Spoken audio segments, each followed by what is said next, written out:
Hello everybody, MegazardX here, back at it again to give y'all another very exciting video. And yes, we're rapidly approaching the end of 2024.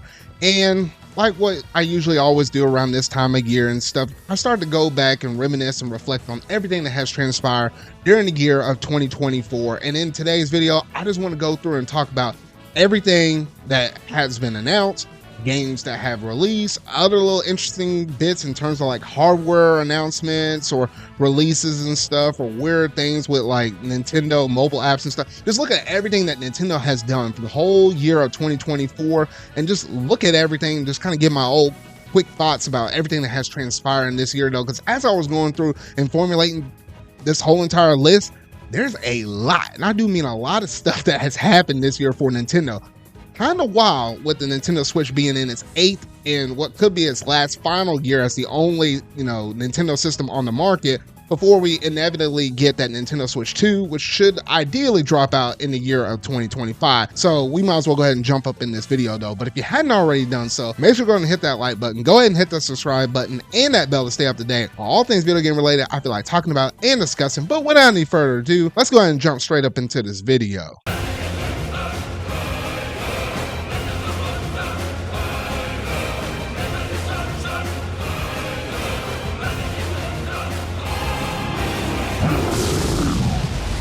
So to kick things off, we have to rewind the clock all the way back to January of 2024. And one of the main releases for that month was Another Code Recollection. And if you think back, that was like that duology of a couple of games, one that we got on Nintendo DS and one that was on the Wii. For us over here in the West, we only managed to get the DS one.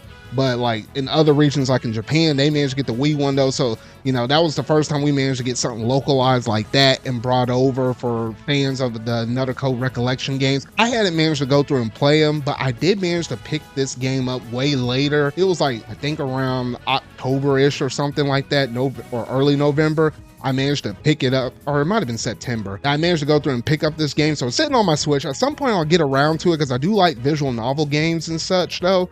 I just hadn't managed to get the time to get around to playing this though. But for those that really like this series or just visual novels in general though, I heard they managed to get a pretty good kick out of it. Then we roll over into the month of February where we had Mario vs. Donkey Kong come out. I remember playing this game, me and my good buddy Steven on the Zarcast podcast. We enjoyed the heck out of this little experience. It was nice, very simple. Obviously, it was a GBA remake. And, it managed to do everything that was done right in those Game Boy Advance, just with an extra slap of coat of paint up on there, though. It didn't do anything super fancy and stuff. They did manage to add in some additional levels and stuff, some things that made the game a little bit more challenging and stuff, but the replay value is definitely there. And even once you beat the main story, there's still a lot more that you can do. I hadn't managed 100% everything you can do up in this game, though. But there's a lot of good, interesting puzzles up in that one game. Now, if we were to look at the Pokemon Presents presentation that happened later on that month, because they always happen to do a Pokemon Presents roughly around February 27th, which is like the anniversary of the Pokemon company and stuff.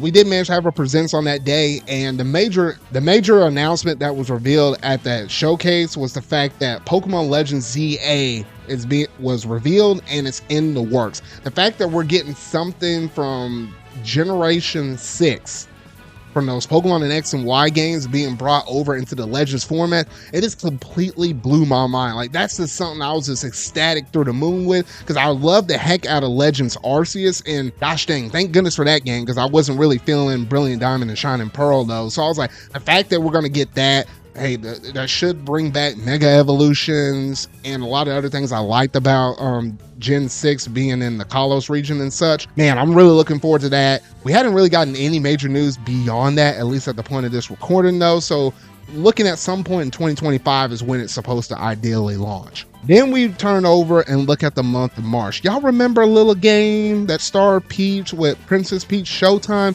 It's crazy to think that that came back out in March. And I remember seeing things about it in terms of like how people liked it. Some people weren't necessarily big fans of it. It was a very simplistic game, definitely kind of catered to a younger audience on there. Don't get me wrong, other people could actually thoroughly enjoy this game just being older and stuff though. But it kind of, you know, it was just like a classic kind of platformy, but it had like a lot of different subgenres of different things. You had like Peach in all these different outfits and stuff, like being a ninja, being a a chef and everything else in between though. So there was like a lot of diversity up in this one game. So some people really liked it for that regard though. But me personally, looking outside in, I was like, I think I like Super Princess Peach back on the DS. That one looked a little bit more entertaining than this one right here though. But you know, that was like the one big major Nintendo game that we got in the month of March. Now we also managed to get the Mario Movie 2 announcement that was actually revealed and being in the works. That Nintendo just happened to say, I think in one of their like tweets where it was like, this is Miyamoto kind of tweet or whatever. So we do know that, hey, the Mario Movie 2 is being in the works, and we shouldn't have to wait at least too long on that. It should be like another couple or a few years before that happens to come out though. But it was nice that they managed to say, hey, we got a sequel in the works.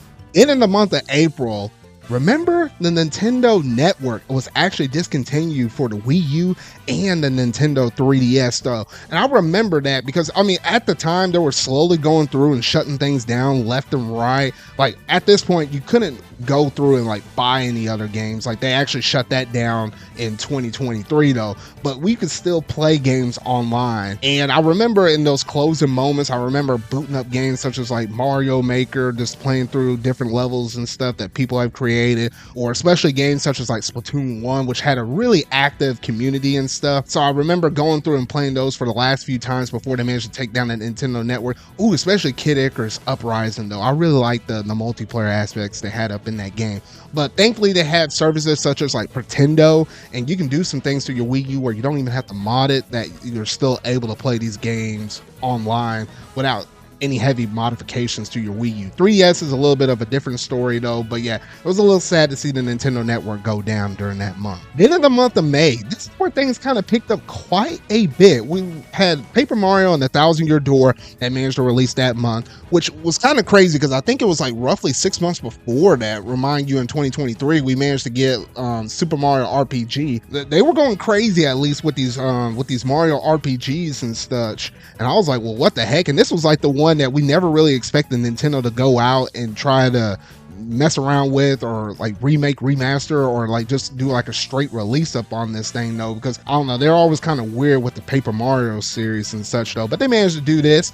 I know the controversy, people weren't necessarily a fan when that game was revealed to have 30 FPS versus the original GameCube version being 60 though. Albeit I love the heck out of this game though. I really do like the Paper Mario games in general. Well, at least while it's like, you know, the good ones, like the first 3 and then Origami King before you get into weird stuff with Sticker Star and Color Splash and things of that nature though. So yeah, overall, a really great solid game, and I thoroughly enjoy my experience from start to finish. Then you also had games such as like Endless Ocean Luminous. I almost forget that this is technically a Nintendo first party game, because I remember, I think like during one of Nintendo's partner directs, they technically showcased that game in that, and I was like, well, what the heck though? But anyway though, I didn't hear like a lot of buzz or stuff associated with that game. I guess you just have to like a lot of aquatic life. You're gonna really get a kick out of that though, but you know, that game's out there. And then we had the successor to the Nintendo Switch announced in like one of those tweets during like an investors meeting, you know, where they have like the financial reportings and stuff like that. So this was like the first word that we heard from them saying, hey, within this fiscal year, so from that month of May when they announced this all the way to where it will be March of 2025, we had a whole entire calendar year where we know that Nintendo Switch 2 could be fully revealed. As of the point of this recording, we still have not had that transpire yet though, but it's only going to be a matter of time. And since then, people have been on Switch 2 lookout ever since.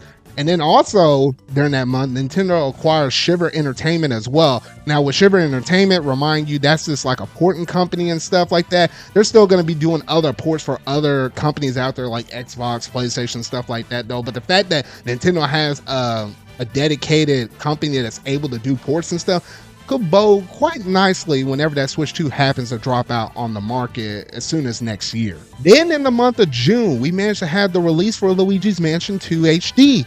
Now, it's crazy because I was expecting this game to have a little bit more in terms of like the sales department, in terms of like how many people went out and bought this game, you know, because Luigi's Mansion 3 sold like hotcakes.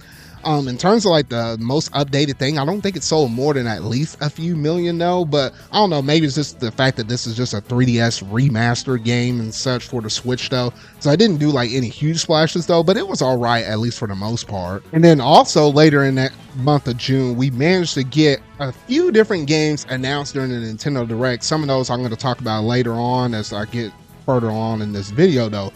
But we did manage to get one major announcement that's nothing to scoff at. And yes, they finally confirmed Metroid Prime 4 Beyond is going to be released in the year of 2025. It's been, oh my gosh, we've been waiting for this sucker since like what? Since the Switch was even a thing in 2017. It's been delayed. Back in 2019 when they came out in that presentation, saying, hey, we're so sorry about this. It's just on indefinite hiatus and such, and we were just like, what the heck is happening with this game though? But it's nice to actually see gameplay of this thing, and we don't have to wait another 2 additional years. It's literally going to be coming out in 2025. Will that come out also on the Switch too? That is yet to be seen though, but I love what I saw, at least in that first trailer. All right, with the first half of the year of 2024 out of the way, let's look at the second half of the year. So in the month of July, we managed to get the Nintendo World Championship, the NES edition. Now remember with that one, they managed to sell that one digitally as well as also physical, for those that really wanted to get extra collector stuff, like such as like the gold cartridges and stuff and a whole bunch of other little small goodies and such like that.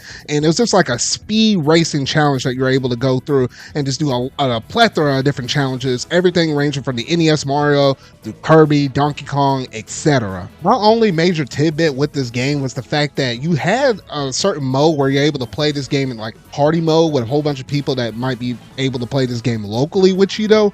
But in terms of like online play, if you had somebody as a friend or something where you want to play with them online, I don't know why, but there's not like an actual like head-to-head mode that you're able to do up in there. Me and Steven, I did like a makeshift episode that I just dropped out on the channel close to around that launch. And it was like jumping through some hoops to have us like competing, with each other. You can, compete against other CPUs and stuff from like real world players from around the world though, but it's not like in real time with that though. And I feel like that's like the major hiccup that I wish Nintendo would have sorted out within an update or something in that game. But other than that, it's just a nice, fun little experience. All right, so for the month of August, we managed to have the release for Emote The Smiling Man. I certainly did not have that on my bingo card in terms of them coming back and touching the Famicom Detective Club with a brand new release outside of remakes that they happened to do just a few years ago. Brand new game in the whole entire series though, where you're able to play as the main protagonist as well as Ayumi Tachibana for the first time. I was like, what on earth though? I did love the story, the folktale story that they managed to tell with Emote The Smiling Man. By the time I got all the way to the end of the game, it finally made sense in terms of like all the clues, everything that kind of led up to it though. Some of the special stuff you're able to do once the game is actually completed, I'll leave it at that if you hadn't gone through and played through the game though. But overall, it did manage to hit me in the gut in terms of the story though, and it did have some spooky, crazy vibes up in it. Because remind y'all, this was a Nintendo mature rated game. I think it's literally like one of the first and only ever mature related games that we managed to get for Nintendo in general with their IPs though. And it kind of made sense since the first two in the series were like rated teen based though. So honestly, great stuff out of this game. If you hadn't played or experienced this game, I highly recommend it. You look at the month of September, we managed to have the release for Legend of Zelda Echoes of Wisdom, which that was crazy because that was the first time ever that Zelda, to a major extent, was the primary protagonist in her own game, and you were finally able to control Zelda. This wasn't like no Hyrule Warriors or nothing weird like that. No, this game was purely based on you playing her. Obviously, you had all the different echo abilities and such though. The inventory management, I think, was like the major hiccup in this game. The thing I really couldn't wrap my mind around too much. I felt like maybe they could have did some more hotkeys or quick keys or like being able to map certain things to like a few different button combinations that would have made the experience a little bit more seamless though. But outside of that, the story was pretty nice. I loved everything that they were able to do in this game. The fact that you had dungeons coming back, you just had that classical feel of the Legend of Zelda game that we quite hadn't felt since like what, maybe a Link's Awakening back in 2019. So it did a lot of things right that I loved about this game though, but there were some things I felt like they could have iterated on a little bit more better though. But overall, that was a great experience from start to finish in the month of September for Echoes of Wisdom. Then you managed to jump over to the month of October. This is where Nintendo got a little bit busy for the most part, and I was like, what the heck? But we managed to have games such as Super Mario Party Jamboree come out during that month. Now, remind you, it's a really nice one. People were kind of weary about it being a Super Mario Party game, considering how the first Super Mario Party was bad. Like, it didn't have that many board maps and such. I mean, you're coming off of Superstars, which was great, had everything that, people loved about like Mario Parties 1, 2, and 3 from the Nintendo 64 games and such though. But this one took the best elements of the little bit of Super, but mostly from Superstars, and rolled it all into one. Like, you can still be able to play with friends and randos online, and allow you to save, your progression stuff from boards and stuff, so you can always jump back in where you left off. Not only do you have 5 brand new maps, but you have 2 retro ones as well, coming from like Mario Party 1 and 2.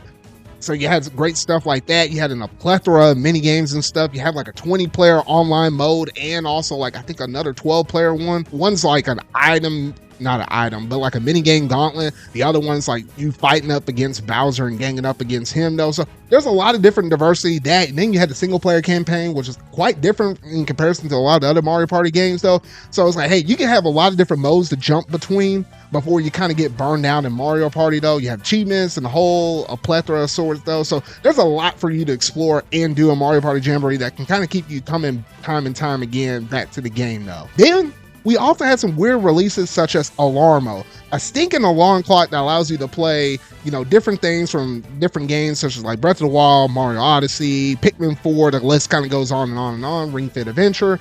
And it's weird because I was like, I wasn't necessarily expecting an alarm clock that costs about $100 that you have to have a Nintendo Switch Online account to be able to buy early. They'll release it for like major retailers in like 2025 later on though. But that wasn't necessarily on my bingo card to say the least though. But that was a weird announcement. Then we also, a week or 2 later, managed to get the announcement for Nintendo Music.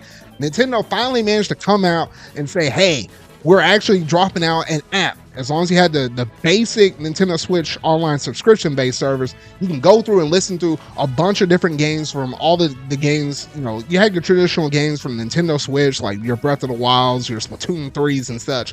And you can go all the way back to the NES and play, Metroid, Super Nintendo from like Yoshi's Island and such, GameCube with Metroid Prime, with the Wii stuff. Yeah, you can even listen to the Wii Shop music on this app though. So they keep consistently pumping out new music, games and such on like every Monday. It seems to be the trend right now though. So that certainly wasn't on my bingo card to say the least though. And then you also had like Nintendo Museum open up that month. And like a couple of months prior to this, you had like that Nintendo Museum Direct as well that managed to showcase off a lot of cool things that you can do up in there. The only thing I hate about it is the fact that it's only in Japan. I wish they would like bring that stuff over West Side though. But, I can still cross my fingers that they'll do it at some point, though, in the future, though. But, man, that's some really cool stuff right there, though. All the gaming history and stuff, along with some of the other stuff that Nintendo does with, like, the Hunter Fuller cards that ain't quite gaming, though. So that was some cool stuff right there. And then we also, in terms of mobile-related stuff, we did manage to get the release for TCG Pocket, which, that being a mobile game from the Pokemon Company and stuff, it's been taking the world a little bit by storm though. It has a lot of downloads and stuff. You can go up in there, redeem like a couple of packs daily and stuff like that. So that's some really cool thing. Really nice artwork that you get to have with the cards as well though. So, that one might be the special Nintendo app for the year right there in terms of like an actual game. All right, then in the month of November, I think this is like one of the last major Nintendo first-party games we managed to get, and that is Mario and Luigi Brothership. Literally should have called that thing the Brotherhood though. But I digress though. But within this game, you're obviously playing as Mario and Luigi. This is the third and the final trifecta from Super Mario RPG, the Paper Mario 1000 Year Door that we got a little bit earlier this year, to finally this one right here, which honestly, after the closure of Alpha Dream, I honestly wasn't expecting them to go through and make another Mario and Luigi game though, but they managed to pump one out regardless though, and I was like, oh heck yes. As of the time of this recording, I'm only like a few hours into it though.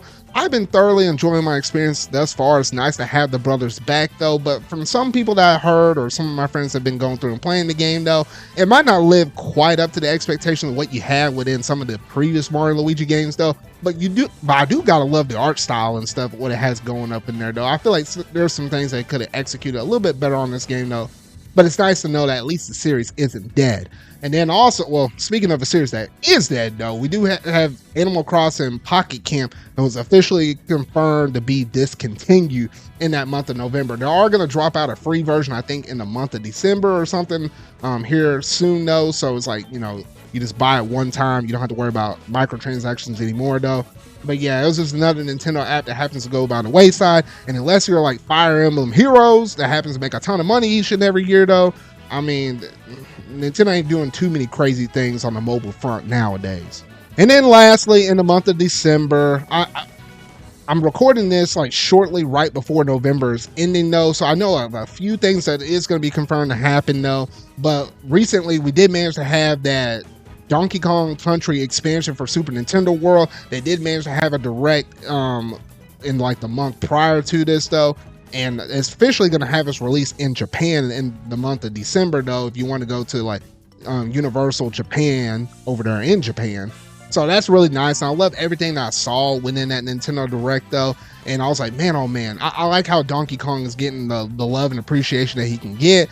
Now, if only Nintendo will actually come out and actually release a stinking brand new game instead of like just Donkey Kong Country Returns in January of 2025, then we can really get this 8 party going up in here though. But I digress though. I do like the theme park. I'm just waiting for it to come over to Universal Orlando so I don't have to travel halfway across the world to visit it. So overall, that about does it in terms of mostly all of the major announcements, news, game releases that has transpired for Nintendo during the whole year of 2024. Man, after going through that whole list, it's crazy that the Nintendo Switch has been on the market for its 8th year and it still managed to get quite a bit of updates, quite a bit of different news drops as well as game reveals and release dates for this year for a system that's almost on its way out the door, but it's still going down like a boxer swinging all the way to the last bell chime though. I'm like, oh my goodness gracious. Y'all gotta let me know down in the comment section down below what all that you think about everything that has transpired for Nintendo in the year of 2024, where there's any kind of personal highlights and stuff. One of the things I did manage to get through is like, you know, all the NSO games that managed to drop out for like Game Boy Advance. Like we had stinking Banjo-Tooie up in here earlier in the year. In January, we had like the 2 Golden Sun games come out though. Recently, they've been putting out some Donkey Kong Land games and such though. So yeah, it's been all over the place in terms of like NSO games as well though. And shoot, they even brought out some new Sega Genesis games for the first time in like a year and a half. I was like, what the heck? Nintendo's on right about now though. But yeah, overall a pretty strong year from Nintendo, when honestly we all knew it was going to be somewhat of a light year, but in terms of stacking up against the other competition, it's kind of crazy to be honest though. But yeah, that's going to basically do it in terms of today's video though. But if you really like this, make sure you're going to hit that like button, go ahead and hit the subscribe button and that bell to stay up to date on all things video game related I feel like talking about and discussing. So remember y'all, until our video I make next, see y'all.